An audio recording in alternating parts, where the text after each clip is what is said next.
Let's do this. It's the Real Jonathan Smith Show on Indie Sports Ticket, 1430 AM, 93.9 HD2, and always on the free Indie Sports Ticket app. What's going on? Welcome into the Real Jonathan Smith Show here on Indie's Sports Ticket. Thank you for tuning in, no matter how you're tuning in, whether that's YouTube, Indie's Sports Ticket. If you want to head over there and subscribe, maybe you're watching on X__Jonathan Smith to follow me there and watch the show there. You can also listen on that Indie Sports Ticket app, which you can download wherever you find your apps. And, of course, 14:30 a.m. as well. I hope you had a nice weekend. I know I did. Got a really cool story, something that happened yesterday. I'll share that at some point during the show. But I want to start with the Indianapolis Colts and their third preseason game of the year. Their final preseason game. Real games start in 2 weeks. Can't wait for the start of the NFL season. We had the start of the college football season on Saturday. The game in Ireland was awesome. It was great. So the game Saturday for the Colts was supposed to be a day where we got to see a lot of the players that were potentially going to get cut. Guys fighting for slot number 53 on a 53-man roster. If not, then you were going to go down to the practice squad. And that happened. It did, right? We saw a lot of Ulysses Bentley the fourth. Saw a lot of backup offensive linemen. Saw Riley Leonard and Jason Bean play quarterback. We also saw a few guys, though, that are not going to be on the practice squad. In fact, we saw four guys that are going to play a lot of football for the Indianapolis Colts this season. Matt Gonsalves, JT Tuimoloau, Saguna Luby, and Cameron McGrone, all four played. They all four started. Why?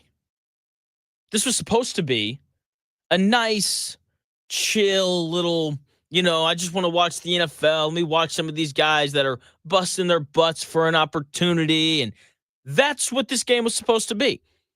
Right? Let's watch these dudes work their butts off for an opportunity to make an NFL roster. And the game was a lot of that, but wasn't only that. Like, why are those four guys playing? Like, to me, that's a little concerning. Okay, now, side note, I get why Juju Brents played. He hadn't played all preseason, and they wanted to get him some reps because he had been hurt. That is a normal thing. Those other four guys, though, Matt Gonsalves hasn't been hurt all training camp. JT Tuimoloau got hurt in the first two preseason games, so he's had some run. Saguna Luby, Cameron McGrone, same thing for those guys as well. They had played in the Colts' first two preseason games. Matt Gonsalves playing, though, is by far the most concerning of the four guys. Shane Steichen was asked after the game why he was the only starter who played. We're going to talk to Jake Arthur about this here in about 15 minutes or so. And Shane Steichen basically said, he's making the switch from offensive tackle to offensive guard. We just wanted to give him, a quarter's worth of reps there. That way he would be more comfortable when the season started. The guy's he's had all camp. He hasn't missed a rep due to injury all off season. And they still feel like he needs reps against the Bengals' third and fourth string players in order to feel comfortable playing offensive guard. That's kind of concerning to me.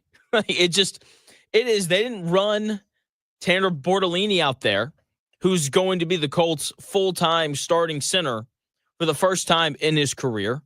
They didn't run Tyler Warren out there, who's playing, tight end in the NFL for the first time in his life. They didn't run anyone else out there. Only Matt Gonsalves, because they wanted him to feel more comfortable. Now, he played well. Let me get that out of the way, because as soon as I saw that he was starting, I was like, oh no. They don't feel good about him at offensive guard if he's playing against the backups of the Cincinnati Bengals. If they liked how he looked at right guard throughout camp, they wouldn't have put him out there. Every other offensive starter got to sit. And the two defensive starters that played for the Indianapolis Colts are guys that we're very concerned about. In Sugunulubi, who's the projected starter at strong side linebacker, and Cameron McGrone, who's the projected starter at weak side linebacker. It's concerning. Once again, every other offensive starter got to sit except for Matt Gonsalves. That tells me that not only is he not comfortable playing right guard, but they're not comfortable with him out there either. That is something that I think is worth paying attention to early in the season. How does Matt Gonsalves hold up early in the year, especially week one against the Miami Dolphins? Zach Siegler is one of the better defensive tackles in the NFL. Not an elite guy, but certainly not average by any extent of the imagination. Just go look at how much the Miami Dolphins are paying that dude to play for them. Once again, Matt Gonsalves played well. He looked good. I just wish that the Colts were comfortable enough with him at right guard to not run him out there in the Colts' third preseason game of the year when you're trying to get healthy, 2 weeks before week one. Speaking of getting healthy, JT Tuimoloau was a second-round pick who's going to play valuable snaps this year. He's going to rotate in and out quite a bit because he's a bigger edge rusher, right? So he can play on the edge, and he defends the run really well. And then on third down, they'll probably move him inside and let him pass rush from the defensive tackle spot. We've seen them do that with him quite a bit in the preseason. But again, I ask, why is JT Tuimoloau your second-round pick who's going to play valuable snaps and has gotten hurt in the Colts' first two preseason games playing in your third and final preseason game of the year? I thought that this game was about getting healthy. Hey, Shane Steichen said during the week, we're not going to play any of our big guys, right? Any of our starters, any of the guys that are going to get a lot of reps because we want to be healthy for game one against the Miami Dolphins. Like why are we playing guys like JT Tuimoloau and Matt Gonsalves if that's the goal? Especially Tuimoloau, who again, he's gotten hurt twice in these preseason games. Like why wasn't his health of the utmost importance? The game on Saturday was also, for me, a confirmation that the Colts are absolutely screwed at linebacker. Absolutely screwed, man. That is going to be the Colts' worst position either side of the football by far this year. By far. Cameron McGrone, once again, the Colts' projected starter at weak side linebacker, and Sugunulubi, the Colts' projected starter at strong side linebacker, both played. They both started the game. Like that's concerning to me. Like, why aren't we running out the bottom of the Colts roster at linebacker? Why aren't we doing what I suggested last week? Let's sell lottery tickets to be able to play in the Colts' third and final preseason game. I just, the fact that both of those guys were out there is like, oh man, is this the same thing? Like, do you not, like, are they not comfortable playing linebacker? Are you not comfortable putting them out there? Like once again, the linebacking core, this is the we like our guys position group of the year.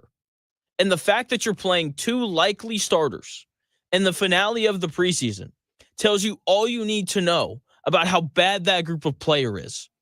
Considering that the Colts now feel like, hey, we need to get these guys more reps. It's that group is going to be awful. Oh, Zaire Franklin's not playing. I know. He may make the group worse. That's a little harsh. The guy was a Pro Bowler last year. Okay, so anyway. Now, last year, the We Like Our Guys position group of the year was the secondary, and the secondary was horrendous. That doesn't seem like it's going to be the case this year. My favorite thing, or I think the most noteworthy thing from the Colts in this preseason game, or throughout the entire preseason, is the Colts made every backup quarterback that they played against look like a backup. They did. Go back to the first preseason game. They're playing the Baltimore Ravens. Devin Leary goes 3 of 12 for 43 yards, no touchdowns, and 1 interception. Cooper Rush comes in later. Or I guess he started the game. He went 2 of 4, 16 yards, no touchdowns, and 1 interception. So the Ravens quarterbacks went a total of 5 of 16 for 59 yards, no touchdowns, and 2 picks. They couldn't throw the football against the Colts backups. That, to me, is a good sign. They made Devin Leary and Cooper Rush look like what they are, backup quarterbacks. Against the Packers, same thing. Malik Willis goes 6 of 14, 83 yards, no touchdowns, no picks. Taylor Algersma, I hope I said that correctly, 7 of 11, 109 yards, no touchdowns, and no picks. Sean Clifford, 1 of 4, 11 yards, no touchdowns, and no picks. The Packers' backup quarterbacks in that game combined to go 14 of 29 for 203 yards, no touchdowns, and no interceptions. The Colts made those guys look like what they are, backup quarterbacks. And then yesterday, they capped it all off. Desmond Ridder goes 8 of 20, 75 yards, no touchdowns, and 1 interception. It was a pick 6. Congratulations to Daniel Scott, right? A guy who, was drafted, got hurt, his first preseason, got hurt in his second preseason, and finally has stayed healthy through camp. And so he was able to actually play. He's the one who had the pick 6.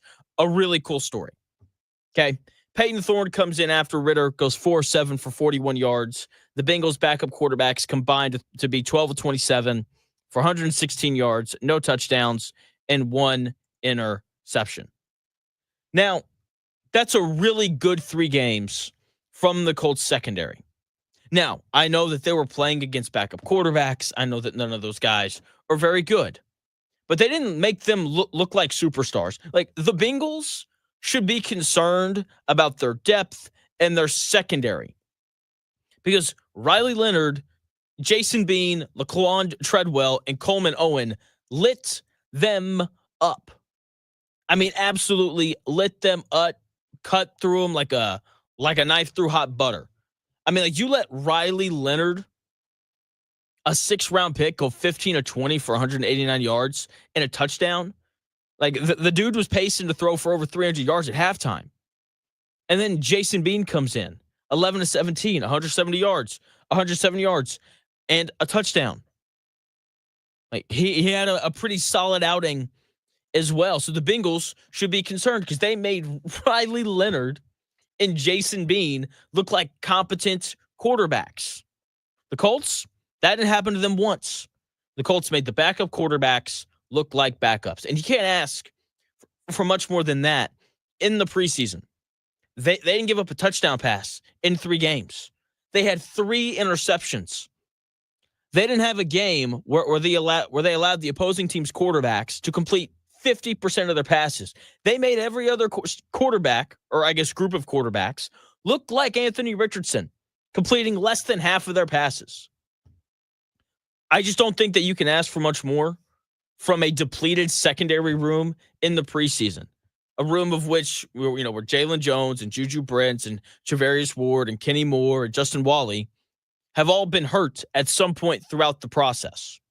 And the Colts were able to put their backups out there, and they were able to hold their own. It's a really important thing, given all the struggles that we saw from them last year. I think this is a combination of the talent coming in for the Colts and Lou Anarumo, who I thought had a really nice preseason. I am very excited to see kind of what his defense looks like in the regular season, because even though, the Colts, blitzed a lot in the preseason, like, Lou Anarumo is not about to give away all of his secrets and what he hopes to do during the actual preseason. I will say I do think that's part of why Jason Bean and Riley Leonard looked as good as they did against the Bengals. The Bengals were, running a lot of vanilla stuff because they don't want to give anything away for week 1, which was really funny because, and then you looked across to the Colts and they got like 6 guys up at the line of scrimmage and they're blitzing and dropping guys, and it was kind of fun to watch. So different philosophies there from the 2 teams, but still a lot of fun to watch. I really enjoyed watching the Colts secondary throughout the preseason. Now, hopefully they can do it during the regular season. We'll see if they can or not. I'm going to talk to Jake Arthur about all of that coming up here in about 5 minutes. We'll get into the Colts secondary. We'll talk about Matt Gonzalez playing. We'll talk about Saguna Luby and Tui Molowau and Cameron McGrone. Once again, I still don't really understand why those guys were out there, but I will say I do think that Shane Steichen and his staff know just a little bit more than I do. Otter Creek asking, do I believe that both Daniel Scott and Riley Leonard make the 53-man roster? Riley Leonard, I think, will. I don't know about Daniel Scott. I'll ask Jake Arthur, though, because he'll have a much better idea than I will. He's been out there at practice every single day. Jake Arthur, Locked On Colts, joins the show coming up here in 4 minutes.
If it's in today's sports world, it's here. The real Jonathan Smith Show on Indy Sports Ticket 1430 AM, 93.9 HD2, and always on the free Indy Sports Ticket app.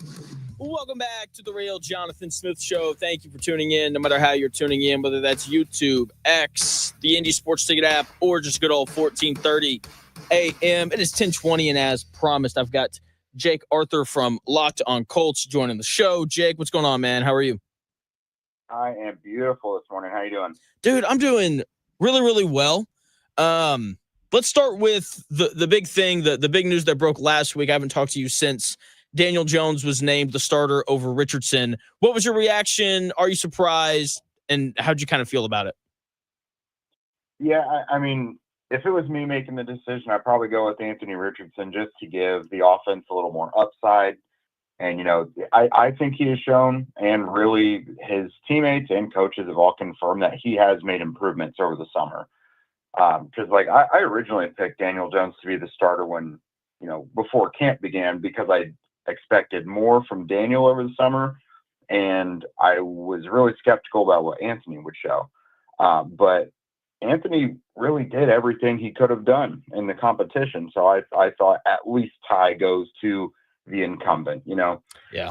But I think what Shane Steichen is doing here is choosing himself and his system over any one individual player and what they might do. Just because Daniel Jones, I think, to Shane Steichen's assumption, is going to be able to pull the strings of the offense better. He's going to do exactly what Shane tells him to do. It's not, you know, it's going to be unspectacular a lot of the times, I think, but at the end of the day, I think they're just wanting to execute their offense, and they're confident in what that can look like. It's probably going to leave some points on the table, you know, and some big explosive plays. But at the end of the day, I think they want to extend drives and give the offense an identity and be able to kind of predict week to week what they're able to do. And I think Shane and his coaches just think that Jones gives them a better chance to do that. That's kind of how I felt about it. Like, through the whole process, my argument was, you know, Shane Steichen remembers his first year as the Colts head coach. He had Gardner Minshew, who just ran the offense, and they were, you know, a Tyler Goodson drop pass away from maybe winning the division. And that, to me, has kind of been the thing that I've thought about the whole time. And you're right. Like, this is self-preservation and all those things. I've heard people say this, and I kind of want your thought on it. I've heard people say that, like, if you start Richardson, you can always go to Jones, but if you start Jones, you can't necessarily go to Richardson, which I don't understand why people say that. Like, last year when Richardson got benched for Flacco, everyone was like, well, now you can't go back to Richardson. And then they did, and I thought he played well in that Jets game. So what do you kind of make of the people saying that in that whole argument? Yeah, I do think it's messier and has more finality to it if you were to start Anthony and then bench him, because it's like, okay, this is 2 years in a row you're benching a guy in season. Like, surely you do not have future plans for him. I think there's ways to look at it, you know, both. It probably is easier to go ahead and bench Daniel. They can say that, you know, we made a mistake. We need to give this off. No, they wouldn't say they made a mistake. But, you know, we need to give this offense a shot in the arm. You know, we think we're close to turn this thing around, and Anthony has what it takes to do that. That's probably the easier way, honestly. It just depends on what they truly think. Like, if they really think that they have a chance to develop Anthony behind the scenes and that they haven't seen the last of him, then sure, go ahead and start Daniel. And then it's like week 11, week 12, and you're a game or two under 500, and Jones has just been really underwhelming, and you think better quarterback play can get you where you're going, then sure, you know, make the switch. But yeah, I think if you start Anthony and then bench him midway through the year, that's really closing the curtains on him. Joined by Jake Arthur. You can follow him on X at Jake Arthur NFL, and you can hear him on the Locked on Colts podcast. So the Colts played a preseason game on Saturday, and throughout the week, Shane Steichen made it pretty clear that the goal of the game was just to kind of be healthy, play a lot of the third and fourth string guys fighting for a roster spot. But then the game started, and we saw Matt Consalves, JT Tui Molawau, Cameron McGrone, and Saguna Luby, all four playing on Saturday. What'd you make of those four guys playing about a quarter?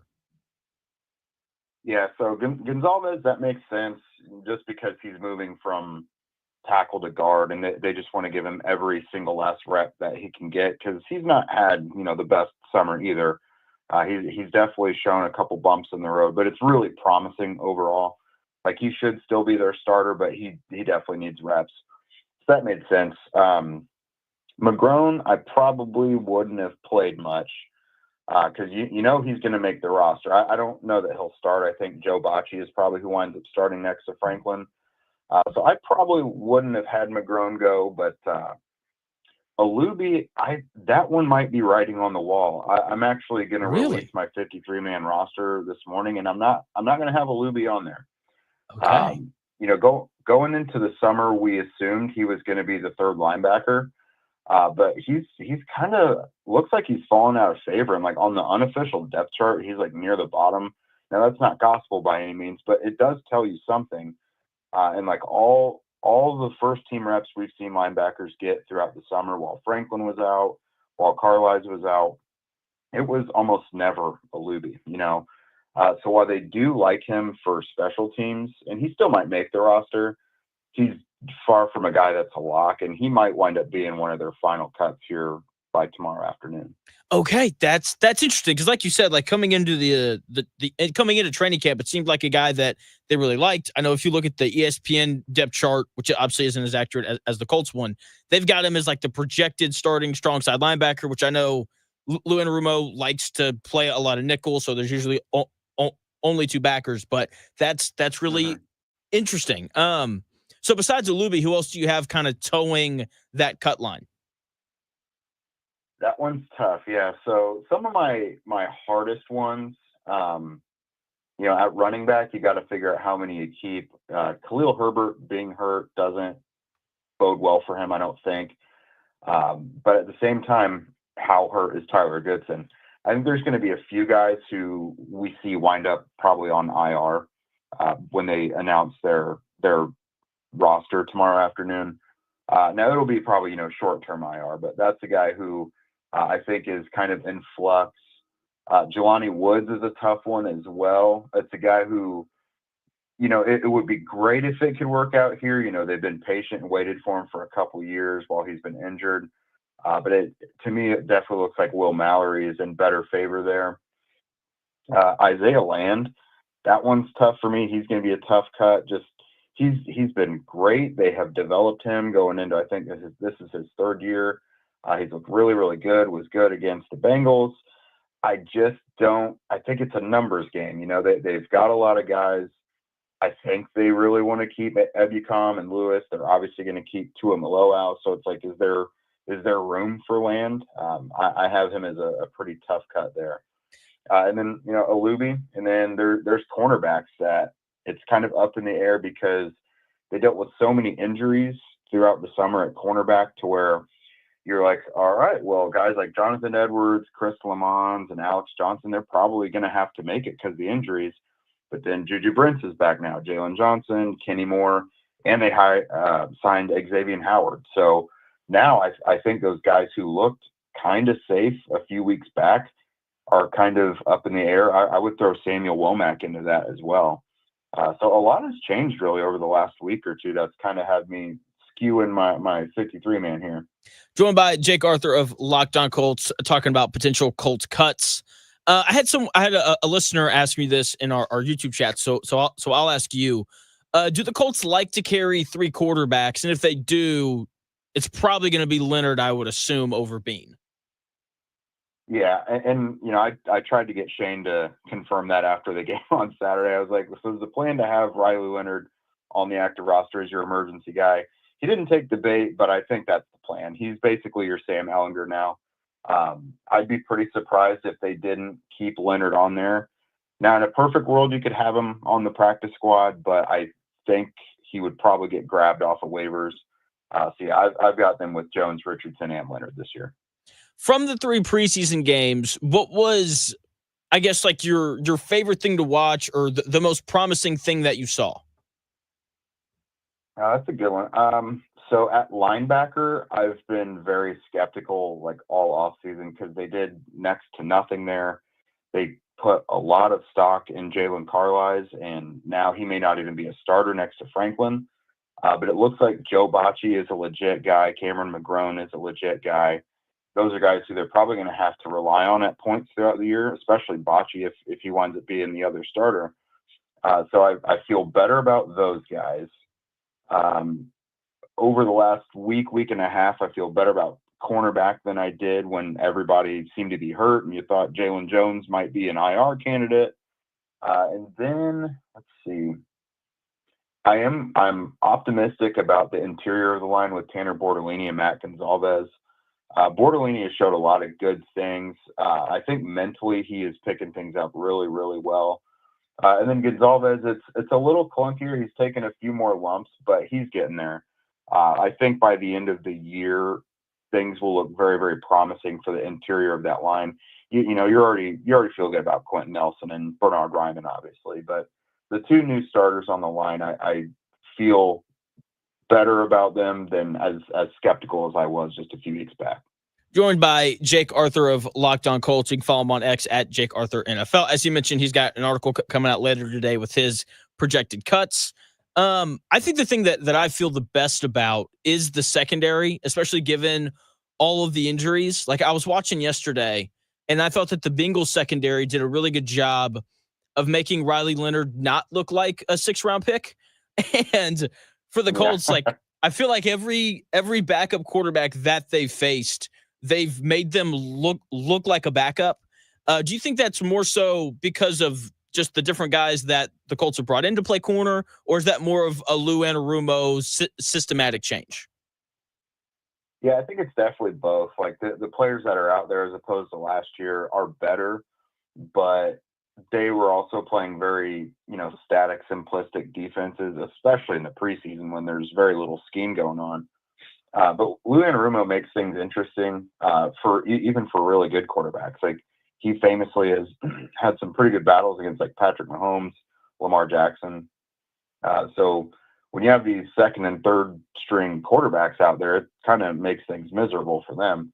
And I'm glad you pointed that out. Like backup quarterbacks are finally looking like backups against the Colts rather than Pro Bowlers, which is something we kind of got accustomed to for a while. Yeah. But no, Lou Anarumo just kind of he changes the looks for things so much that it confuses guys if they haven't put like a ton of time into the tape. He'll do 2 or 3 coverages in a row that you think are going to be the same, and then they might be 2 or 3 totally different things after the ball is snapped. So it's a little bit of both. With the cornerback group, guys who were starting last year getting serious snaps are now fighting for roster spots. So I think the depth is better, but the coaching is certainly better as well. Joined by Jake Arthur of Locked On Colts, talking about the Colts and potential cuts for the upcoming season. I'll flip the question now. What are your areas of concerns after watching the preseason? Well, quarterback, I think is still an area that we have to wonder about. Because, even if Daniel Jones starts for a while, he's not a guy that's been really healthy throughout his career either. So quarterback, I think it's hard to say we feel really, really good about that so far. I mean, especially every year, the most popular guys, the backup or the third string quarterback, and calls for Riley Leonard have never been louder than right now. So, quarterback, I think, is still interesting. I think, let's see, I still could not tell you confidently who is going to back up Grover Stewart. Tim Smith made a nice play against the Packers in that preseason game, which makes you feel good, but I feel like that's about the only thing that has stood out about the backup defensive tackles, especially the backup nose tackles throughout the preseason. So that would kind of lend me to have a little skepticism about the run defense, because we've all gotten used to seeing over the last few years, if Buckner or Grover Stewart leaves the field, that is when offenses know to attack the line, and it usually works for them. So I am still very, very curious about how the run defense is going to go, because that's not really what this defense is tailored for. That's been my biggest concern really all preseason. And we've seen the Colts line JT Tuimoloau up at defensive tackle a pretty decent amount during the preseason. Is that going to be like a third down only for the pass rush kind of thing, or do we think we see him rotated in there on some potential rundowns as well? Yeah, that's tough to answer just because it's Lou Anarumo. I would imagine it's more so going to be passing downs. But if they kind of suss out some early rundown stuff with the field wide open, I could see that. But generally, I think it'll be more of a kind of NASCAR package type thing, so to speak, or just getting quicker on the line. I do think probably every week he's probably going to have at least a few snaps inside. You might see Tyquan Lewis do that as well, like he used to. Even Samson Ebicom's a guy who has done that throughout his career, really before the Colts. So I think Lou is going to get kind of weird with it with the linemen, but I'm interested to see. I mean, the other day, we, not to kind of divulge too many secrets, but we saw some guys drop into coverage as well. And Laiatu had an interception just during practice the other day. So I think it's going to get certainly a little more exotic than we're used to seeing. That's good though. Like that's going to be like a fun thing to watch. Way better than cover 3 matching zone every down. Joined by Jake Arthur from the Locked On Colts podcast. You can follow him on X at Jake Arthur NFL. 2 more questions for you, Jake, and I will let you go. So we haven't seen much of Ebukam and Tyquan Lewis in the preseason. How have they looked in training camp? Because obviously Lewis is coming off the elbow surgery and Ebukam is coming off the Achilles. Yeah, I mean, they've looked fine. I mean, for my money, I think Tuimoloau has shown a whole lot more. Ebukam has had very little exposure to, meaningful snaps so far when it comes to preseason, obviously. They've had the joint practices, which has been fine, but I can't really recall too many, wow moments that I've got from Ebukam, which is to be expected. I mean, he's a 30-year-old coming off an Achilles, and that's not his fault. That's more of the, why are the Colts relying so heavily on a guy under those circumstances? That's not to say he won't start to get his feet under him a little more, but he's a guy that he's very reliant on power and building speed to power and everything. So having a blown Achilles last year, I think, is certainly going to affect that. And the Tyquan's been fine, just kind of adequate. He gets in the backfield, occasionally makes some plays. But JT Tuimoloau, I definitely think has earned the right to eat into those guys' snaps. Okay, that's good to hear. Last thing for you, Jake, and I'll let you go. What would you define as like a good year from Daniel Jones?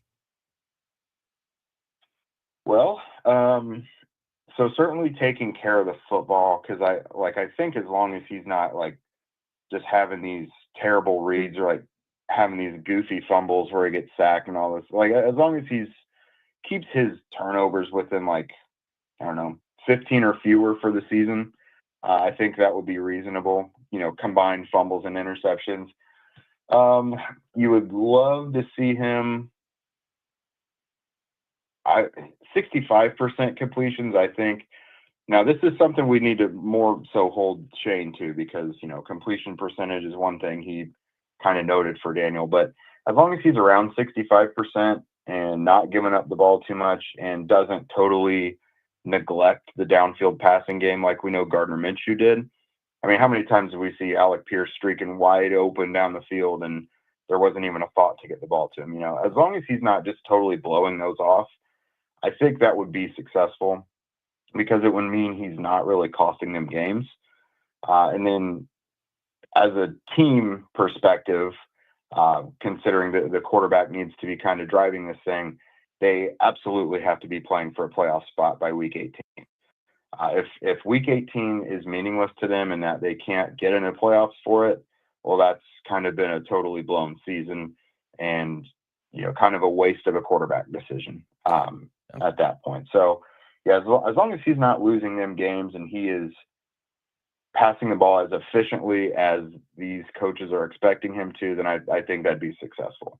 Okay. So, Jake, this is your second time on the show, so you probably don't know this yet.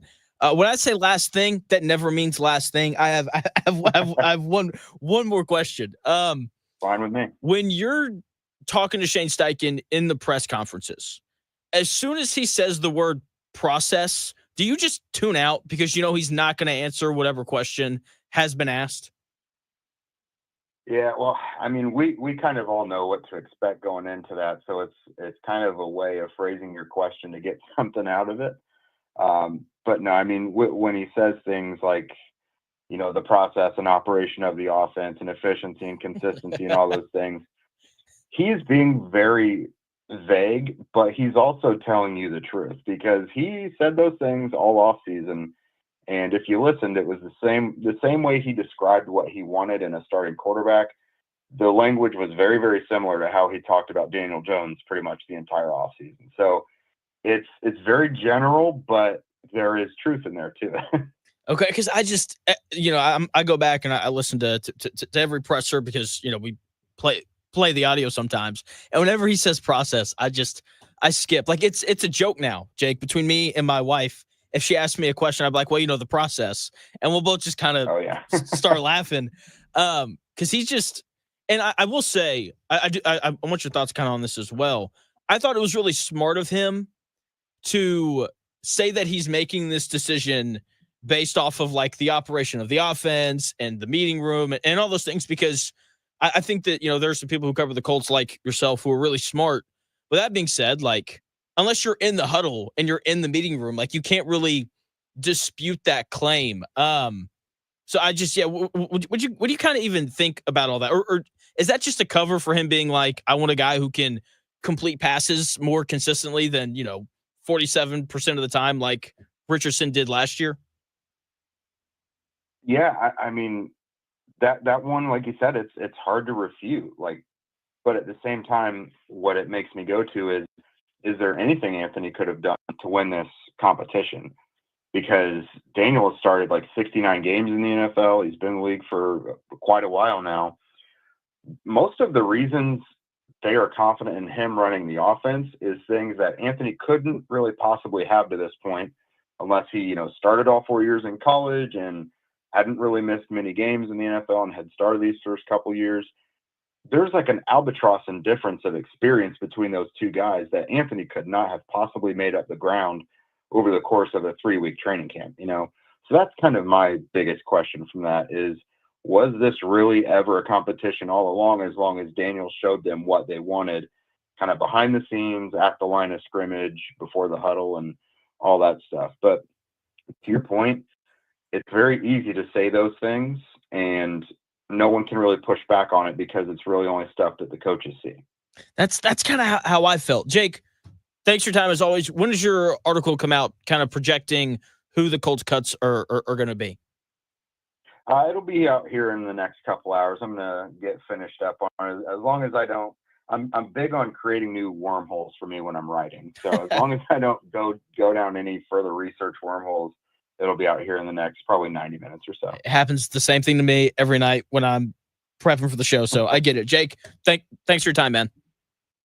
Absolutely. Thanks for having me. See you. That is Jake Arthur. You can follow him on X at Jake Arthur NFL. Does a great job covering the Colts. You can also hear him on the Locked on Colts podcast. When we come back in 4 minutes, more thoughts on the Colts win over the Bengals in their final preseason game.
Talkage at noon. The Real Jonathan Smith Show.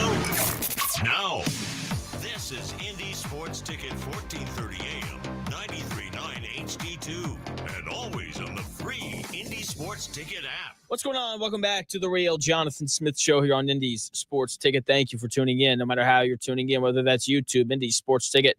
If you want to head over there and subscribe, maybe you're watching on X _ Jonathan Smith. If you want to follow me there and watch the show there, you can also listen on the Indy Sports Ticket app, which you can download wherever you find your apps, and of course 1430 AM as well if you're in the Indianapolis area. Now, Colts beat the Bengals 41-14 on Saturday. Had a couple other just kind of like minor notes aside from the Colts playing some guys that might actually get some run during the regular season. Riley Leonard played well. He did. I think part of that was the Bengals aren't very good. But I think my biggest takeaway from watching him, I thought he looked more comfortable whenever he was like on the move throwing the football. So whenever they would, do like a bootleg or anything like that, I just thought that he looked better and more comfortable on the move outside the pocket as opposed to having to stand in there and actually throw the football, which is, probably not a fair thing for me to say because he was 15-20. I just thought he looked better when the Colts got him moving a little bit. Treadwell and Land looked way too good to be out there. Simple as that. I thought, like, every time they threw the football to Treadwell, like, he was wide open. It seemed like the Bengals didn't have anyone to cover him. And I get it, like, he's a former first-round pick and all those things, but the fact that he's on the cut line, because he is, like, he was on the practice squad for the Colts all year last year, that I think speaks to how deep this Colts wide receiver room is.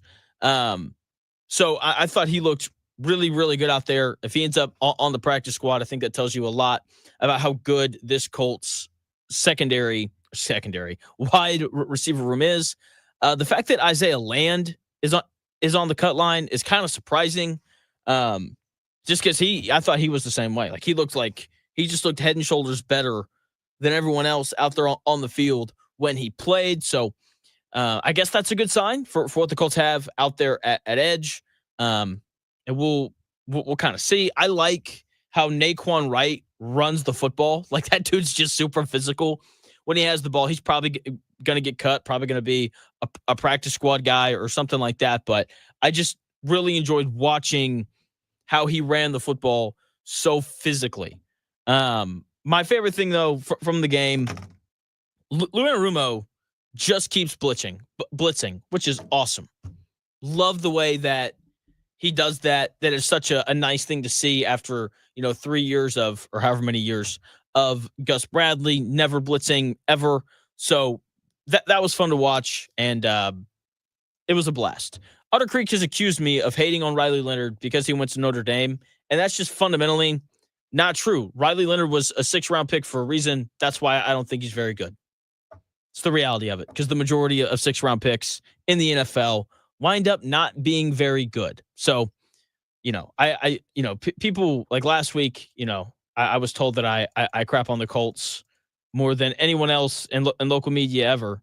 It's like, have you heard Chicago or Philly radio? I'm just an honest person, and I'm sorry, but the Colts aren't very good. If you're going to be a backup to Daniel Jones and Anthony Richardson, then I think that tells us all we need to know about how good of a quarterback you are. So now that's out of the way. I had a really good weekend. As we kind of wrap up the first hour, I do want to tell the story. So I was at church yesterday, and my wife and I we're sitting there, and our pastor's preaching and all this kind of stuff. And where I go to church at, you can put your phone in the back of the seat in front of you, and a lot of people do that. And the guy sitting behind me, his phone buzzed a lot. So I'm sitting there, and my chair's buzzing because of this guy's phone, and I'm starting to get a little annoyed, but it was okay. And so the service ends, and the guy sitting behind me taps me on the shoulder. And in my mind, I'm like, he looked at his phone, he saw that he's got all these different notifications and texts. He's probably just going to apologize or whatever. So he taps me, and I turn around, and he asked me, he goes, "Are you Jonathan Smith from The Real Jonathan Smith Show?" Of course, said, "Yes, I am." And he introduced himself. I didn't tell him I was going to tell this story, so I'm going to keep his name out of it. And it was just one of the coolest interactions I think I've ever had with a human being. He was kind of telling me how he kind of been struggling through some different things that have been going on, and how he listens every day. So if he's listening right now, shout out to him. He's awesome. And it was just really cool. And so thank you just to everyone who listens. I know I have a lot of fun doing the show. I hope that you thoroughly enjoy listening as much as I do, planning and actually doing the show itself. So everyone watching on YouTube and the app and X, I really do appreciate you. And if you see me out in public, please say what's up, because like I said, the interaction I had yesterday with one of the listeners was top notch. It was awesome. So big shout out to him. When we come back, top of the hour, 11 o'clock, Colts cut deadline is tomorrow at 4 o'clock. I'm going to run over not guys that I think that they're going to cut, but potential areas that they may address after other teams make their cuts. All that is coming your way at 11 o'clock.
Jonathan Smith Show on Indy Sports Ticket, 1430 AM, 93.9 HD2, and always on the free Indy Sports Ticket app. What's going on? Welcome back to the real Jonathan Smith Show here on Indy's Sports Ticket. Thank you for tuning in, no matter how you're tuning in. Whether that's YouTube, Indy's Sports Ticket, you can head over there and subscribe. Maybe you're watching on X__Jonathan Smith to follow me there and watch the show there. You can also listen on the Indy Sports Ticket app, which you can download wherever you find your apps. Now, Colts preseason is over. The cut deadline is tomorrow.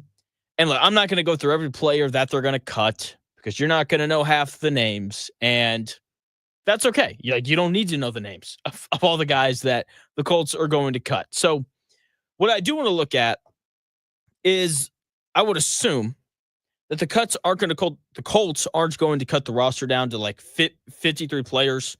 They'll cut it down to like 50, 49, and then they will look around the league, see who else got cut, and then sign them after to maybe fill out the bottom four slots of the roster. So to me, I think there are three different positions that the Colts need help at. And this isn't about top-end help. This is about depth. Because, just be honest, like you're not finding a new starting linebacker because the Baltimore Ravens decided that fill-in-the-blank player wasn't good enough to be the 53rd guy on their roster. Okay, like you're not finding a starter out of this, more than likely. So we're looking at depth. Now, so for me, that is the interior defensive line, strong safety, and offensive tackle. Interior defensive line depth, it's not good. I've been over this many times. It is the biggest weakness on this Colts roster aside from the quarterback position because I don't think it's a secret. The Colts at quarterback, not great. Arguably the second worst, maybe the worst situation in the NFL. It's them or the Browns. So the interior defensive line, like it's an issue. Like Eric Johnson, Neville Gallimore, Adetomiwa, Adebawore, Tim Smith. Like there's just a lack of depth and a lack of talent there. So I wouldn't be surprised if the Colts went outside of their practice squad or the guys that they've had on their preseason teams to address the lack of depth at that position. Okay. I also think safety is really important because Nick Cross has missed a lot of time with hip flexor.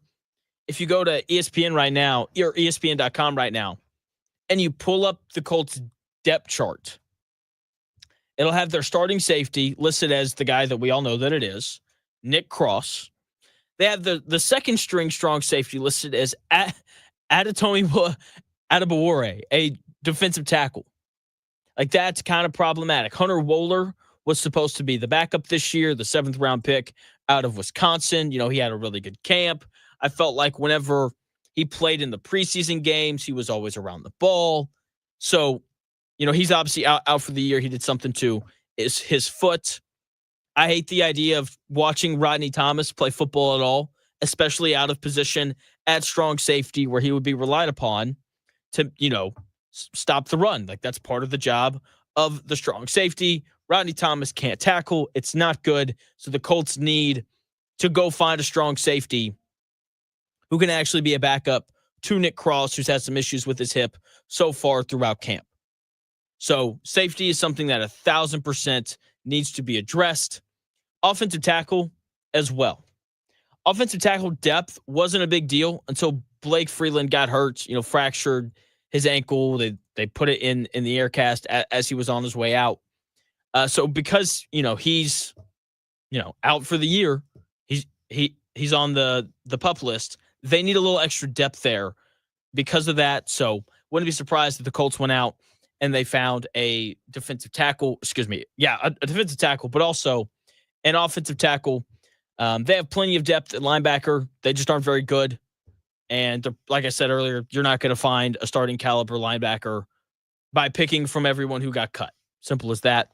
Running back would be a sneaky spot to look at as well, just because of the injuries. Tyler Goodson's a little banged up. Khalil Herbert, he's banged up as well. He's on the cut line because of that. So those are kind of the four positions that I'd be looking at for the Colts to go out and sign someone Interior defensive line, safety, and offensive tackle, I think, are pretty clearly the top three, and then maybe running back as well. Saturday. I want to go back to Saturday because Saturday was lovely. Obviously, watch Colts Bengals, but who doesn't love watching college football on a Saturday? It was awesome. I got up at like 8, went and played pickleball with my buddies from about 9 to 11, went home, showered, went and got a bite to eat with my buddies where we watched Iowa State and Kansas State. Great game. Great game. I just had an absolute blast watching it. Zach Ray and I told you on Friday that if you were going to bet the game, to bet Iowa State. Because I think early in the season, especially, this is true. Never bet against good coaches early in the season. Because good coaches tend to have a better idea of what their roster is, who's good, who's not, than, average coaches or below average coaches or bad coaches. And I think, just sitting across from Dan for the past 2 years now, like that is one of the more important things that I've learned. It's like you have to know your roster extremely well. And that is something that all good coaches have in common. I thought Matt Campbell called a great game for Iowa State. They ran the football. Once it stopped raining and both teams stopped turning the ball over, like Iowa State, you could tell, was just better. Like they actually put together drives. A lot of Kansas State scores came off of big plays, which, look, 7 points to 7 points one way or the other, but better teams sustain drives. And I thought Iowa State did a significantly better job of doing that than Kansas State did. I wish that I got the Mountain West network because Idaho State, one of the best FCS programs in all of, the FCS, gave UNLV all they could handle and then some. UNLV ended up winning that game 38-31. Dan Mullen he's going to be fine, right? It's his first game back. College football has changed a little bit since Dan Mullen, was let go by Florida and has now come back as the UNLV head coach. He'll be fine. I'm not worried about UNLV. I still think that they're going to have a pretty decent chance to compete for a playoff spot given just all of the talent that they brought in through the transfer portal. So he'll be fine. Stanford and Hawaii was a really nice way to kind of end the night with a Japanese kicker who learned how to kick on YouTube, beating Frank Reich in his first game as a college head coach. Just utterly terrible clock management there at the end of the game there from Stanford, which, I don't know, I feel like fits the bill pretty nicely for Frank Reich. So just a great day of college football on Saturday. It only gets better this upcoming Saturday. Texas, Ohio State. Syracuse is going to play Tennessee. Clemson and LSU are going to play. It's going to be awesome. So very much looking forward to that. Now, I want to talk about this as well, because this is something that is going to drive me crazy. I'm on the record saying that the Colts should draft Shedeur Sanders, and I'm now on the record saying that I am so glad that the Colts did not draft Shedeur Sanders, because the Shedeur Sanders Colts that is following him around is annoying. It's a lot, and it's potentially going to push him out of the NFL. Every starting quarterback in the NFL now is a superstar. They just are, right? Because they play college football for 3 years, for a lot of the, especially now with the transfer portal, big time schools, right? And so people watch them there, and we watch them in college, and we fall in love with them, and then we follow them to the NFL, and and if they wind up being a starter, which a lot of them do, then you end up being a superstar. What you can't have is a superstar backup. Having a backup quarterback that demands as much attention as Shedeur Sanders does is problematic. There's too much noise. There's too much crap that you have to deal with. And if you haven't noticed, the best teams in the NFL don't have a ton of noise around them. They don't. And if you cause too much noise and you're not playing, you're not contributing, then that can get you fired or released or cut or whatever it is. We saw it happen in New England with Cam Newton as he became the backup for Mac Jones. It happened to Tim Tebow. It happened to Colin Kaepernick. It's a really normal thing. If you have a backup quarterback that people love for whatever reason, then it can cause issues. And it might happen to Shedeur Sanders at some point. The lunatics going after Kevin Stefanski are out of their minds. They are. Okay, like they're, accusing him of being racist. They're saying that, he's purposefully calling bad plays for Shedeur Sanders. Someone brought up how the offense looks different when Dylan Gabriel is in versus Shedeur Sanders. And it should look different. They're two different quarterbacks with different skill sets. So the play calling should be different. The offense should look different. They're accusing the Cleveland Browns offensive line of not blocking for Shedeur Sanders, which is just the most insane thing ever. It's like, hey, all these offensive linemen are competing to be on an NFL roster. And they were just like, we're not going to do block for Shedeur Sanders because that'll help us make the roster. It's insane. It's all bad.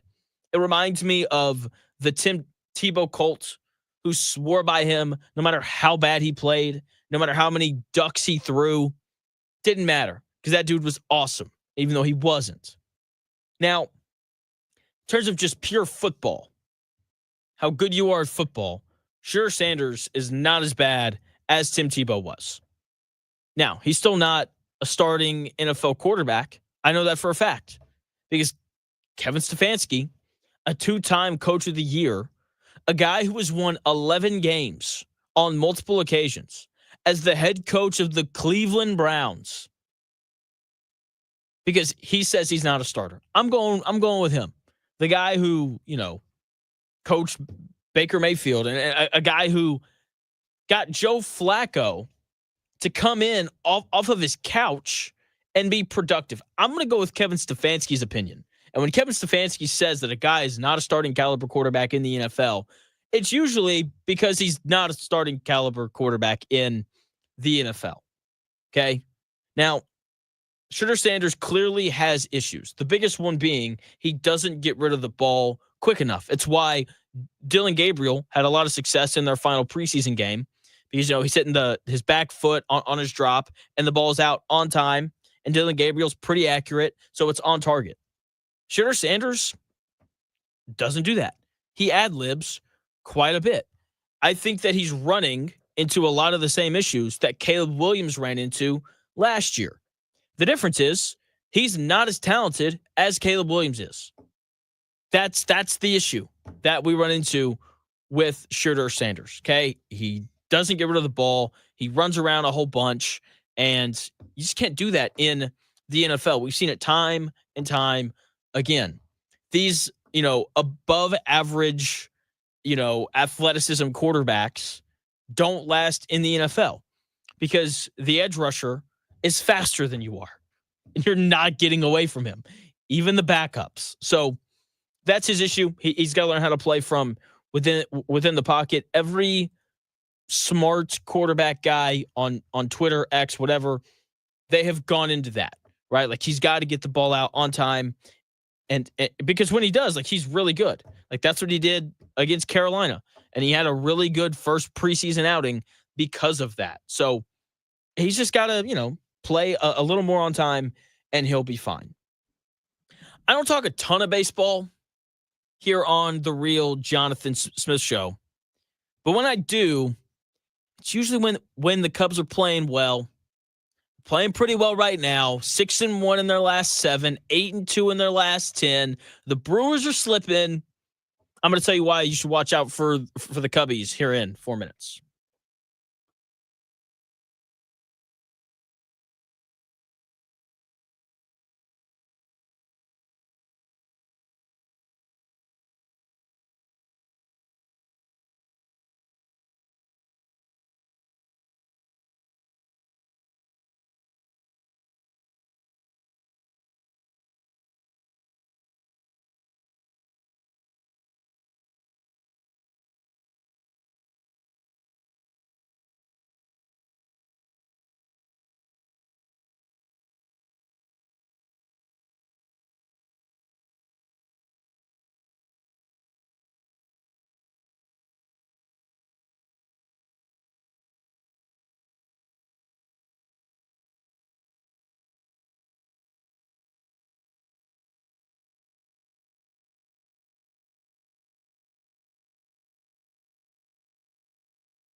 Football season is here. Oh, man. Believe has the podcast to enhance your football experience. From the pros One of the most interesting quarterback rooms. to college Michigan is set at 8.5 wins. to fantasy.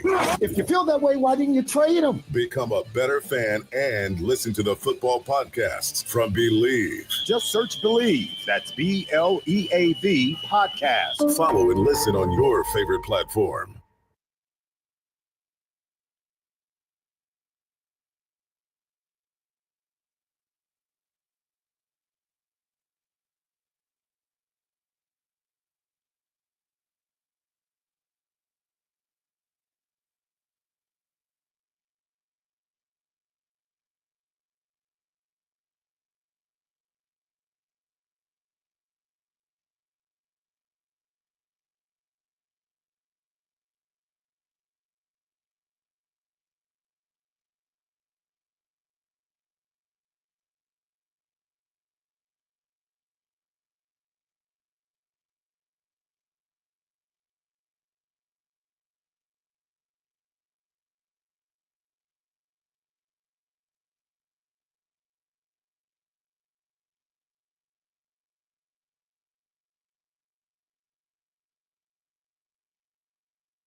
It may, one day, be a must-listen for sports enthusiasts. Yeah, and monkeys might fly out of my butt. The Real Jonathan Smith Show on Indy Sports Ticket 1430 AM, 93.9 HD2, and always on the free Indy Sports Ticket app. Welcome back to the Real Jonathan Smith Show here on Indy's Sports Ticket. Thank you for tuning in, no matter how you're tuning in, whether that's YouTube, Indy Sports Ticket. If you want to head over there and subscribe, maybe you're watching on X _ Jonathan Smith, to follow me there and watch the show there. You can also listen on the Indy Sports Ticket app, which you can get wherever you download your apps. And, of course, 1430 a.m. if you're in the Indianapolis area as well. I don't talk a lot of baseball, but the Cubs are playing really well right now, so I kind of want to. And Cubs are 8-2 in their last 10 games. Brewers are 4-6 in their last 10. And the Brewers were so hot there for like a 60-game stretch. What they were doing was just absolutely absurd. Like, they just simply couldn't lose. But baseball is, it's like any other sport. Like, you have really good stretches where it feels like you can't really lose, and then you have stretches where it feels like no matter what you do, you can't find a way to win. And the Cubs, sadly, went on their stretch where it felt like they couldn't find a way to win, at the same time where the Brewers just got so incredibly hot. So the Cubs are now 5 games back with 31 games to go. That's doable. Now, the Brewers and Cubs do not have another series against each other in the regular season, which kind of sucks.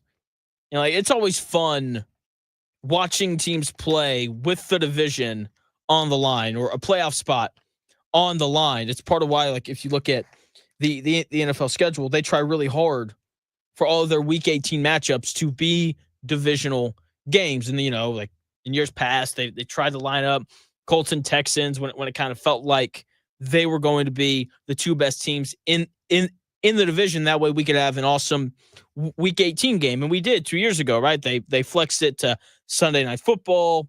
Everyone's watching because they know that the winner goes to the playoffs and the loser doesn't. That's simple.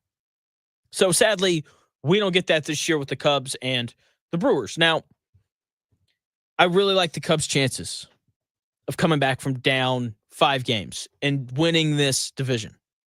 So the Cubs still have series left against the 37-94 Colorado Rockies, the 53-77 Washington Nationals, the 63-67 Tampa Bay Rays, the 63-68 San Francisco Giants, the 57-74 Pittsburgh Pirates, the 64-67 Cardinals, and then they have 2 series against the 59-71 Atlanta Braves. That is 8 series against teams that are not going to make the playoffs and have 0 chance of making the playoffs whatsoever.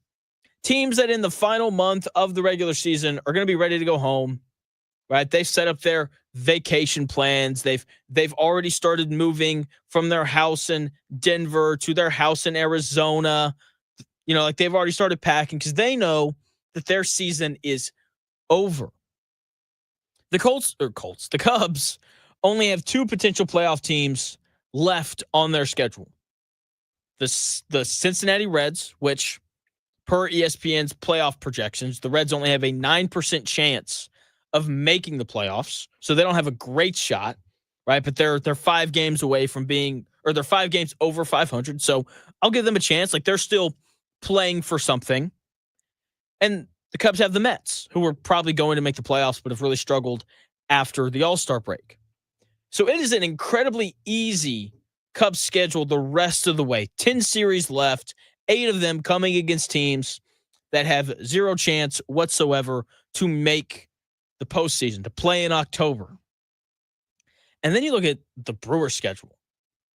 Their next 2 series are against the Blue Jays, a team that is potentially going to be the 1 seed in the American League, and the Phillies, team that's going to win the NL East. Really good team with some World Series hopes, even though Zach Wheeler being out for the rest of the year is going to make that a little bit tougher for them. Both of those series are tougher than anything that the Cubs have coming their way.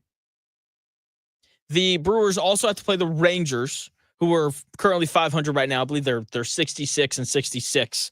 But they do have a higher percentage chance of making the playoffs than the Reds do. So the Rangers are still 1,000% playing for something. And then they also have a series against the Padres, another team that's going to make the playoffs. Look, 5 games is a really solid lead. Like 5 games with 31 left to go. It's a really solid lead. But the Cubs have already closed the gap a little bit. And they could do it a little bit more because of the difference in the schedule. So, is it going to happen? Probably not. But it is not out of the question. If you like the difference in the schedules, I'll just throw this your way. As of last night, the Cubs are currently plus 390 to win the NL Central. Think about it a little bit. I know I've been like plus 390, 5 games back with that schedule compared to what the Brewers have to go through. I do think that it's worth just a little bit of consideration. Now, speaking of consideration, I saw a tweet this morning from some guy that I've never heard of who apparently has like a Colts podcast. He's like, hey, the Colts are going to go 11-6. I think that Daniel Jones is going to be a lot better than what we expect and all this kind of stuff. That's just absurd because the Colts are not going to go 11-6. That's not going to happen. So I think that's just insane. Like this Colts team, they're going to win 7, 8, maybe 9 games. Like the over under being 7.5, I think is pretty perfect. And you know the Colts played their final preseason game on Saturday against the Bengals, and you know they had some guys that are potentially going to play quite a bit during the regular season out there. And I don't know why they did. Shane Steichen made it pretty clear all week that the third and final Colts preseason game was going to be a game where players competed for roster spots. Like that was the design of the game. And all of the important players were going to sit out because the Colts have been dealing with some injuries throughout camp, and they want to be healthy for the Miami Dolphins. Simple as that. And then they ran Mac Gonsalves, JT Tuimoloau, Saguna Luby, and Cameron McGrone all out there to play. And those guys are probably going to be important. Side note, they did run Juju Brents out there, but he hadn't played all preseason. He's coming back from a hamstring thing, so they just kind of wanted to get him into the flow of things, right? Like they wanted to get him some reps. So that makes sense. I have no issue with that, especially since it wouldn't be surprising if Juju Brents started week 1 just because of all the injuries in the Colts cornerback room. But Mac Gonsalves, Colts, starting right guard, he played. And that was like a choice that the Colts made. A guy who was undoubtedly going to be your starting right guard played in a preseason game. That meant absolutely nothing. Shane Steichen was asked after the game why they decided to play Gonsalves, and here's what he had to say. Just transition him from tackle into right guard. Just wanted to give him one more quarter in there, just getting more comfortable with that position. One more quarter for Mac Gonsalves, just to help him get a little bit more comfortable at the right guard position, according to Shane Steichen. So, I think it's like he's had all camp. I don't believe he's been hurt. He hasn't missed a rep all training camp, all offseason. And he's not comfortable enough at right guard, so you had to put him out there for a quarter against the Bengals' third and fourth stringers. Am I the only one who finds that just like a little bit concerning? That after all these reps in the offseason, you still don't feel, or he still doesn't feel comfortable out there? Like they didn't run Tanner Bortolini out there, who's going to be the Colts' full-time starting center for the first time in his career. They didn't run any other rookie out there except for obviously JT Tuimoloau. I think it's a little concerning. Now, look, he did play well. Like he looked how you want your starting right guard to look against the backups of the Bengals, who may have the worst defense in the NFL this year. That being said, if they liked how he looked during training camp, they wouldn't have run him out there. Every other offensive starter for the Colts got to sit except for Mac Gonsalves. And I get it. He's transitioning from tackle to guard, and that's not an easy thing and all those things. Like, sure, fine, whatever. But once again, you've had all training camp for him to get comfortable, and he's still not. Like, that's kind of concerning. So early in the season, I can tell you right now, I will 1,000% be paying attention to how Mac Gonsalves looks playing right guard for the Indianapolis Colts. Obviously, they're opening with the Dolphins. Zach Ziegler, he's the Colts Dolphins best interior defensive lineman.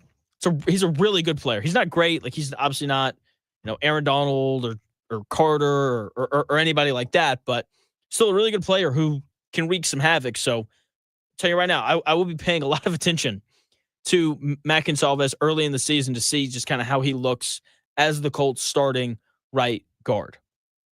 The Colts also decided to run JT Tuimoloau out there, who was a second-round pick, who is going to play valuable snaps this year. If you missed it earlier, Jake Arthur of Locked On Colts came on, said that Tuimoloau has looked better than Tyquan Lewis and Samson Abukum.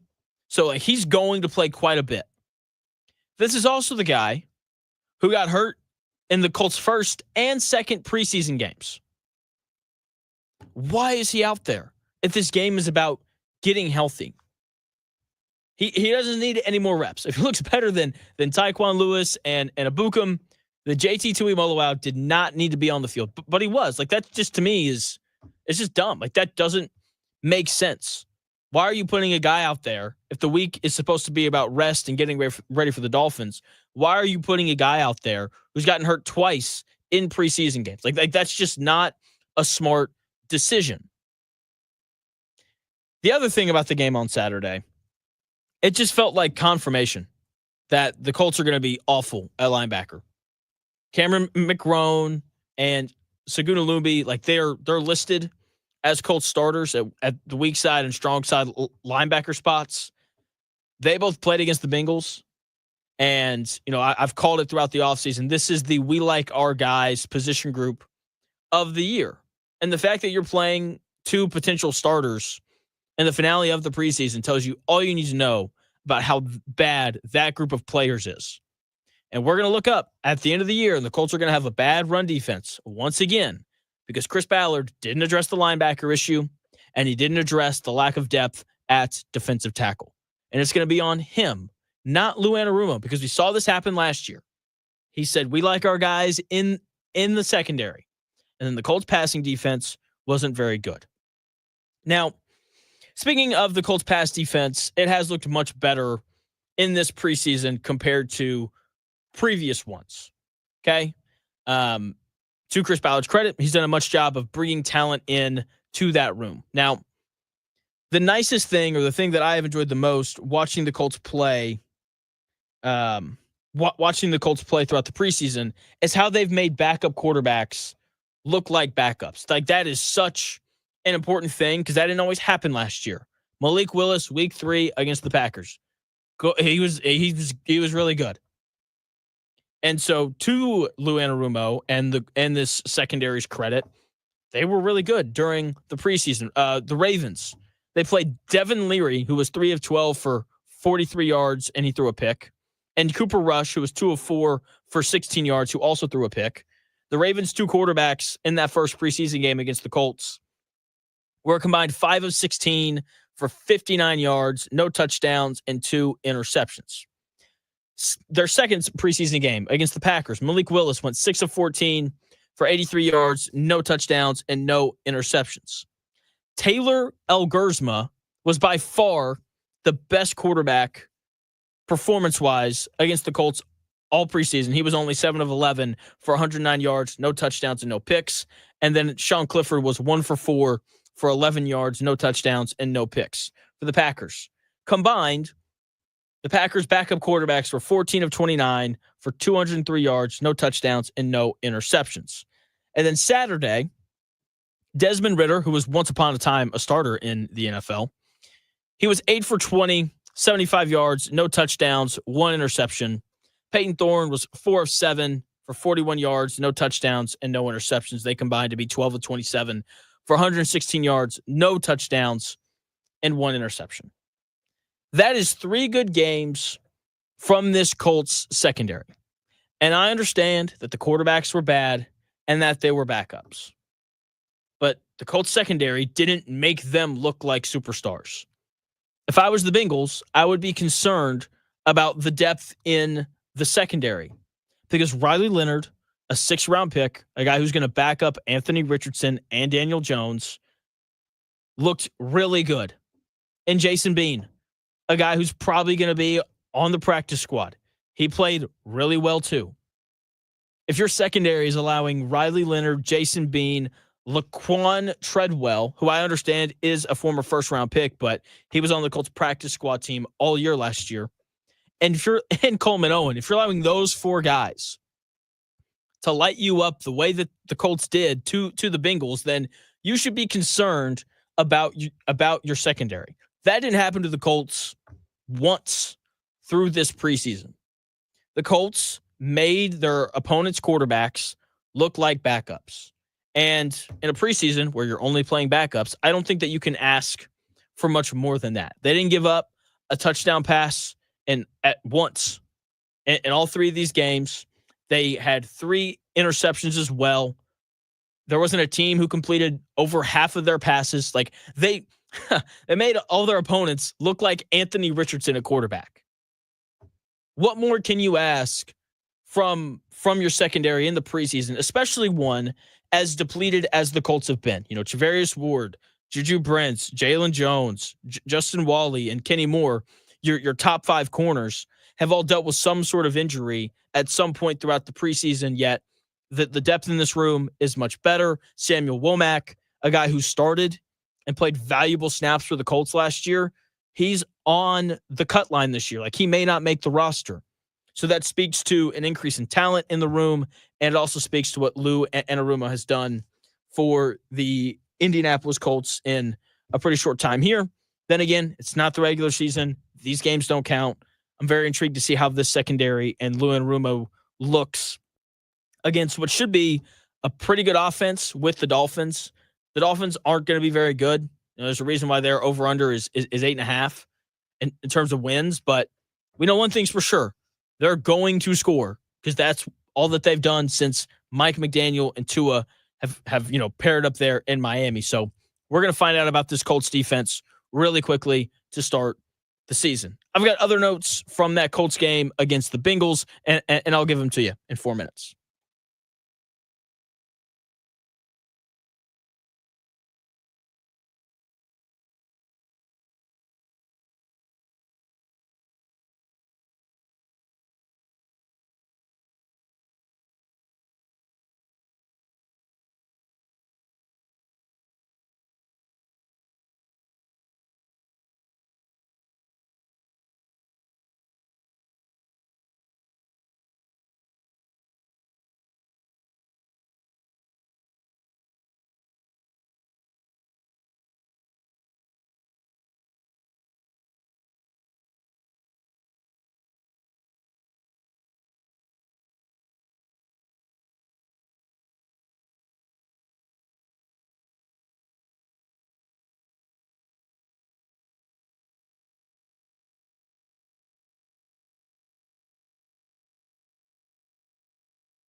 The best takes.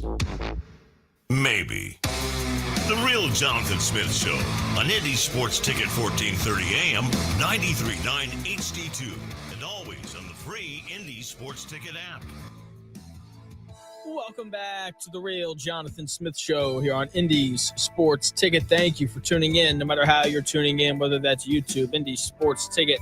If you want to head over there and subscribe, maybe you're watching on X __ Jonathan Smith to follow me there and watch the show there. You can also listen on the Indy Sports Ticket app, which you can download wherever you find your apps. And you can also listen on 1430 AM if you're just driving around the great city of Indianapolis. So Colts and the preseason with a really nice day, right? Went 41-13. Everyone played really well. It was great. It's great. So Riley Leonard, definitely led the charge for the Colts, 41-14. He threw the ball really well, right? 15 of 20 passing. That's a 75% completion percentage. If you ask some Colts fans, that means that he should be the starter, because completion percentage, that's all that matters. He had a big day, 15 of 20, 189 yards, a touchdown, and no interceptions. Jason Bean was 11 of 17. He threw a touchdown and a pick as well. But does the interception count when you strip the guy who picked you off and then your team recovers the fumble? I don't know.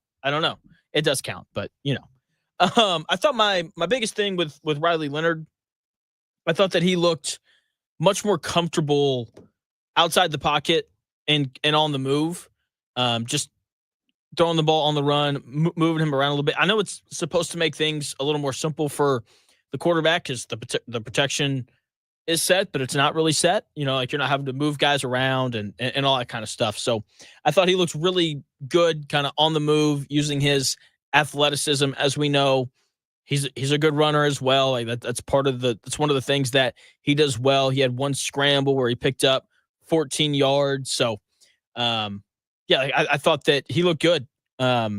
Much better than what he did in the first two preseason games. Then again, like he's playing the third and fourth stringers of the Cincinnati Bengals. So come on now. Treadwell and Land, I thought both looked way too good to be out there. Laquan Treadwell, obviously, a former first-round pick.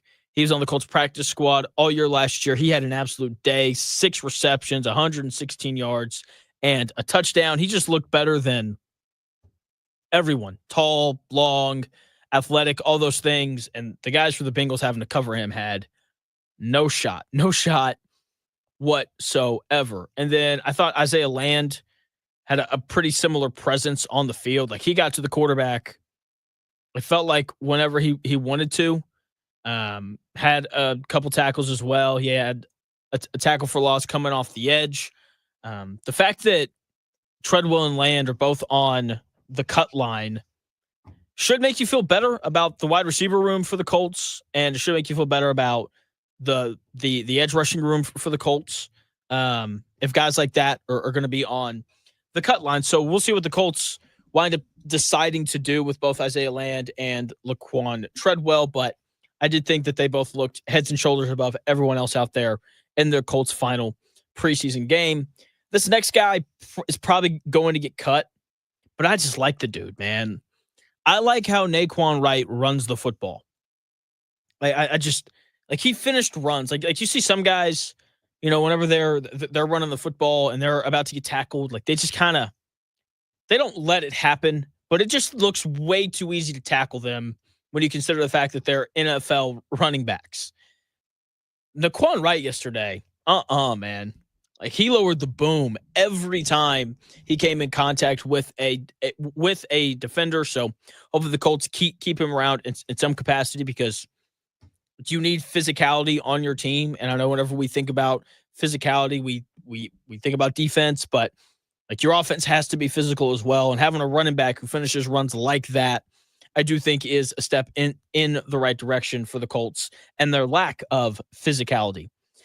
Luanarumo, I thought he had a really nice preseason. I highlighted the secondary in the last segment, making all the backup quarterbacks that they played. They made them all look like backups. It's hard to ask for much else. But I also just like how he kept blitzing. Just awesome. because you would just never see Gus Bradley blitz. Like, just never, ever did it. With Lou, though, he absolutely did. And it was just really funny to hear the announcers. I listened to the guys for the Bengals, and they highlighted how their new defensive coordinator wanted to keep things really vanilla, not give anything away for week one. And then, like, you compared that to what the Colts were doing, and they were sending dudes and, crowding the line of scrimmage and then pulling out and just doing all sorts of stuff, which is just a really nice thing to see. Even if the Colts are bad this year, it'll be nice to see the Colts have a defensive coordinator who calls plays, like blitzes and not cover 3 every single down. So, I'm not super excited for the Colts season because I just don't think that they're going to be very good. But I am excited to see how Lou Anarumo does with this Colts defense because, once again, people keep telling me how talented this Colts roster is and how good of a roster it is. And I don't really see it, but hopefully Lou Anarumo can find a way to help it out. So the Colts cut deadline is tomorrow at 4:00 Eastern. All cuts have to be final by then. And if I'm the Colts, you don't just take everyone from this, from this preseason roster, and you don't just, cut it down to 53 and roll, right? Like, they're going to cut guys, and they're going to know that the other 31 teams in the NFL, they're going to make cuts as well, and they're probably going to go grab a guy or two that get cut, either for their practice squad roster or for their actual 53-man roster. So for the Colts, I think that the 3 positions that they're going to look for a little bit of help at are the interior defensive line, because the Colts' lack of depth there is very concerning. They're definitely going to have to look for help with safety and offensive tackle. So the interior line depth, I've been over it time and time again throughout the offseason. It's just not very good. No other way to put it, especially from a run defense standpoint. Like, they've got some backups who can really kind of rush the passer, like Neville Gallimore, I think, does a good job of getting back there. Adetomiwa, Adebawore does a really good job of rushing the passer. The issue is they can't stop the run. And this has been an issue time and time again here in Indy. When Grover Stewart or DeForest Buckner is out, whether that's for a play or for a string of weeks, kind of like last year with Buckner, teams are like, okay, we're going to run the football right up the middle, and we know that there's nothing that the Colts are going to be able to do about it. So they've got to find a run-stopping defensive tackle or nose guard out there somewhere. Like that, they've got to find that. Safety, this is more of a depth thing because Nick Cross is obviously going to be the starter. The issue is Nick Cross has been dealing with his hip pointer for a while now, and the safety depth looked okay because the Colts drafted Hunter Wohler in the 7th round. He was having a really good camp. He had a really good, he had really good preseason performances as well, but he hurts his foot. He gets put on the PUP list, and now he's out for the year. And I don't know about you, but I hate the idea of watching Rodney Thomas try to play strong safety. Okay, he's still listed as the backup free safety. If you go to ESPN.com and you pull up the Colts projected depth chart, Adebawore, a defensive tackle, is the projected backup for Nick Cross. Like, the Colts do not have another strong safety. They do not have one. So they need depth there. They need a real option at strong safety in case Nick Cross gets hurt again, because the guys that they have at free safety don't seem to be much better. Obviously you got Cam Bynum, who's going to start, but Trey Washington and Rodney Thomas, I have no desire to see either one of them try to play strong safety if Nick Cross gets hurt again at some point during the season. Offensive tackle, what didn't seem like too big of a deal, but then Blake Freeland got hurt. He's also on the PUP list, so he's not going to play all year either. So the Colts probably need one more offensive tackle in there somewhere just to kind of fill out the depth, because those guys get rolled up on all the time, and you get rolled up on the wrong way, and you're out for quite a while. That's what happened to Blake Freeland. So those are the 3 main positions that I think we're going to see the Colts try to address after all of the cuts have been made. I know I've been really tough on the linebackers, and you may be wondering why I'm not suggesting that the Colts go and find a linebacker. The Colts have plenty of depth at linebacker. Like, it's a position group that has stayed pretty healthy with the exception of Jalen Carlisle. He's the only one who hasn't been healthy. But outside of that, they have been. They just aren't very good. And they're probably not going to find a starting caliber guy from the options that they're going to have, considering that all their options are going to be guys that got cut. So I don't think that they're going to target a linebacker because of that. Running back is an interesting spot as well, just because of the injuries to Tyler Goodson and Khalil Herbert.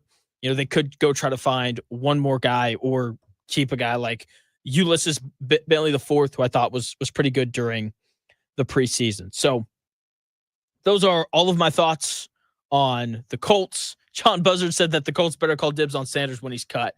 I don't think that he's going to get cut. I would be really surprised if the Browns let go of Shedeur Sanders, just because it seems like the owner wants him, and ultimately the owner is the guy who's in charge, and he is. And if the owner wants to keep Shedeur Sanders, that way the Browns can keep selling Shedeur Sanders jerseys like they have been, then he's going to stay on the roster. I don't want him here. I just think that there's just too much of a circus, and I understand that that's not his fault, but that's the reality of the world that we live in. The Shedeur Sanders supporters going crazy over the weekend was something that I think everyone kind of saw coming.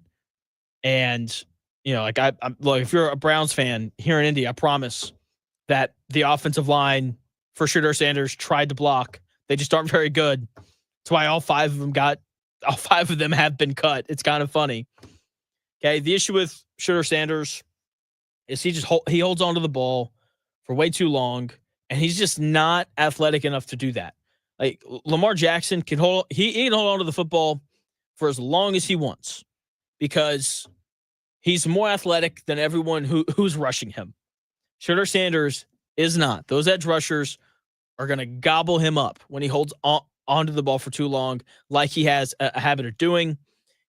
Really reminds me a lot of Caleb Williams last year, who was sacked more than any other quarterback in the NFL, because that was the issue with Caleb Williams. He just held onto the football for too long, right? He didn't throw with anticipation or anything like that. So this is an area that he's got to work on because Caleb Williams is significantly more talented than Shedeur, so he can kind of get away with it. That's why he was the number one overall pick, and Shedeur Sanders was a 5th round pick or a 4th round pick, whatever he ended up being. So, yeah, Buzzard, please do not bring Shedeur Sanders here because there's already enough drama with all the Anthony Richardson stuff going on. So that's going to do it here on The Real Jonathan Smith Show. Thank you for taking the time out of your day to tune into the show, no matter how you tuned in, whether that was the YouTube, the X, or the app, or 14:30 a.m., however you did. It's greatly, greatly appreciated.